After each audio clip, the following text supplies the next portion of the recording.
Next molecule is टॉलिन।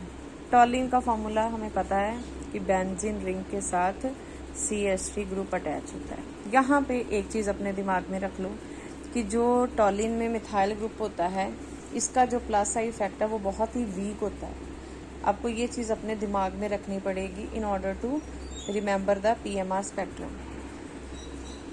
Okay, तो toluene में due to weak plus I effect of methyl group क्या होएगा, चाहे ये दो प्रोटोन इस मिथाइल ग्रुप के क्लोज हैं और ये 3 प्रोटोन दूर हैं, पर क्योंकि इसका इतना स्ट्रॉन्ग इफेक्ट है ही नहीं, इसीलिए जो 5 प्रोटोन हैं इनके ऊपर ऑलमोस्ट हम कहेंगे सेम सा इफेक्ट ही होएगा।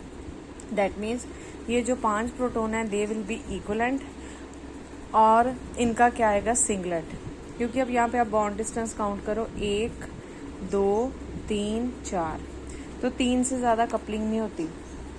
नेक्स्ट 1 2 3 4, तो यहाँ पे क्या है, ये 5 प्रोटॉन्स का सिंगलेट और ये 3 प्रोटॉन्स का सिंगलेट आएगा, और इन दोनों में से ये लो डेल्टा वैल्यू पे, ये हाई डेल्टा वैल्यू पे।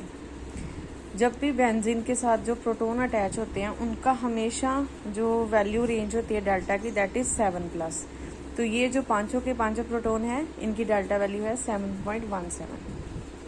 Now compare टॉलिन with benzaldehyde. अब यहाँ पे स्टोरी देखा जाए तो यहाँ पे भी 5 प्रोटॉन, यहाँ पे भी 5 प्रोटॉन। अब क्योंकि यहाँ पे प्लस आई इफेक्ट वीक था, इसलिए ये पांचों मिथाइल प्रोटॉन, जो पांचों बेंजीन के प्रोटॉन थे, दे वर कंसिडर्ड इक्वलेंट। इस केस में क्या है, due to the strong minus I effect of carbonyl group, वो 2 प्रोटॉन जो इसके ऑर्थो हैं, they will no longer be similar to these 3 proton. यानी कि इस केस में क्या आएगा, हमारे पास कितने सिग्नल आएंगे, हमारे पास 3 सिग्नल आएंगे। पहला सिग्नल ये बेंजाल्डिहाइड, ये जो एल्डिहाइड का CHO है, एक इसका आएगा, दूसरा आएगा इन दोनों ऑर्थो प्रोटॉन्स का, और तीसरा आएगा इन तीनों प्रोटॉन्स का जो कि है मेटा और पैरा।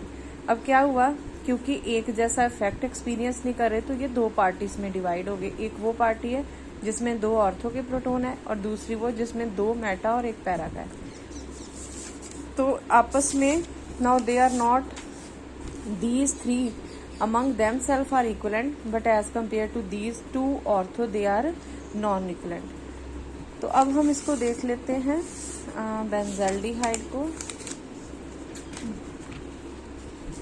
तो हमारे पास क्या आगे 3 सिग्नल, इसका सिंगलेट, और ये जो ऑर्थो प्रोटोन है इसका क्या आएगा, कम्प्लेक्स मल्टीप्लेट, और ये जो 3 प्रोटोन है इसका क्या आएगा, कम्प्लेक्स मल्टीप्लेट। सो जैसे ही सिग्नल सिंगलेट से डबलेट में आ जाता है, और एक्चुअली हम इसलिए कम्प्लेक्स यूज करते हैं क्योंकि हमें एग्जैक्ट उसकी शेप नहीं नजर आती।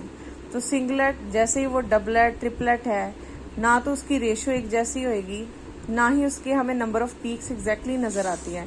तो बेंजीन के केस में आप देखोगे कि जहां पे भी इस तरह का सिस्टम होता है कि ये 5 प्रोटोन एक जैसे नहीं है, वहां पे टर्म आ जाएगी कम्प्लेक्स मल्टीप्लेट। हाँ जी, सेम स्टोरी है एसिटोफिनोन की। तो एसिटोफिनोन में भी देखा जाएगा तो 3 सिग्नल आएंगे, एक इसका सिंगलेट, ये जो 3 मिथाइल के प्रोटोन है, 2 और 3, और इनके लिए हम क्या टर्म यूज करेंगे, कम्प्लेक्स मल्टीप्लेट। कम्प्लेक्स मल्टीप्लेट देखो होंगे ये बड़ी पास पास, क्योंकि 7.41 और 7.8, जब आप इसको PMR स्पेक्ट्रम में देखोगे तो ये जो मल्टीप्लेट्स हैं ये आपस में काफी क्लोज होते हैं। हमें एग्जैक्ट शेप नहीं नजर आएगी कि ये 4 में डिवाइड हुआ, क्वार्टेट है कि क्विंटेट है कि ट्रिपलेट है। तो हम क्या टर्म यूज करते हैं, कम्प्लेक्स मल्टीप्लेट।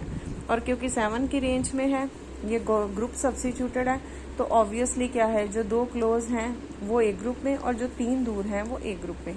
तो आएंगे इसके 3 signal. I am talking about acetophenone. तो ये है जी इनकी वैल्यूज।